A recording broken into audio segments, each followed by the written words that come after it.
They're the sickest patients we've ever seen, even for patients on ECMO. Is everybody ready? The patients are very poorly and in bigger numbers than we've ever had them. These are among the very sickest patients with COVID-19 in the country. And this ward is their last hope. Their lungs are so damaged by the disease that even ventilators haven't helped. And they've come here for the rarest form of life support from a machine known as ECMO. ECMO stands for extracorporeal membrane oxygenation.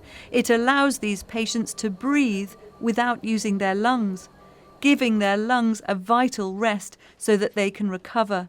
And you can see here, you've got black blood coming out and red blood full of oxygen going back in the patient. I don't know.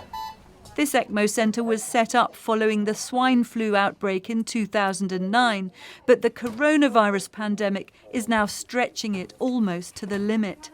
Normally on this ward they have 3 patients on ECMO, but because of the pandemic and the damage that COVID-19 does to the lungs, they have many more. In fact, each of these rooms has a patient on ECMO in it. They say they have 18 patients here today, and they've described it as a super surge. I know there is a limit that we will reach. I have no idea when that limit will be there. By continuing, extending, there will be a cracking point. Hello, Savna speaking, can I help?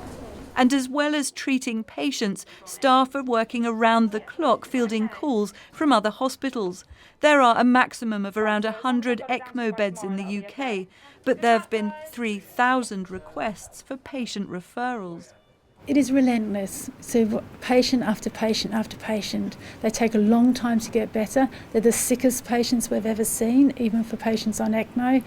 They're not old patients, they're, a younger cohort.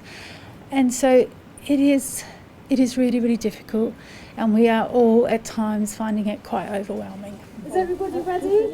Yeah, we're going. Roll, ready, steady, roll. Some patients are in their 20s and 30s, most are older. They have to be strong enough to withstand ECMO, and the work looking after them is gruelling. It's very difficult. Things are very intense. The patients are very poorlier than we've probably ever seen them, and in bigger numbers than we've ever had them. So it's a lot to deal with. We haven't got the staffing numbers to cope with the amount of patients that we have, but we're doing what we can for the patients that we have with the time that we have. Towards the end of our filming, another 2 patients arrived on the ward. Staff are proud that everyone who meets the criteria for ECMO has so far been offered a bed here. But this extra pressure was hard to handle. We're not as resilient this time as we were last time, because we've really had no downtime, so to speak. But we still do it because that's what we do. And what they're doing is saving lives. Through their dedication and determination, perhaps more than half of these patients will eventually awake and go home to their loved ones. Sophie Hutchinson, BBC News.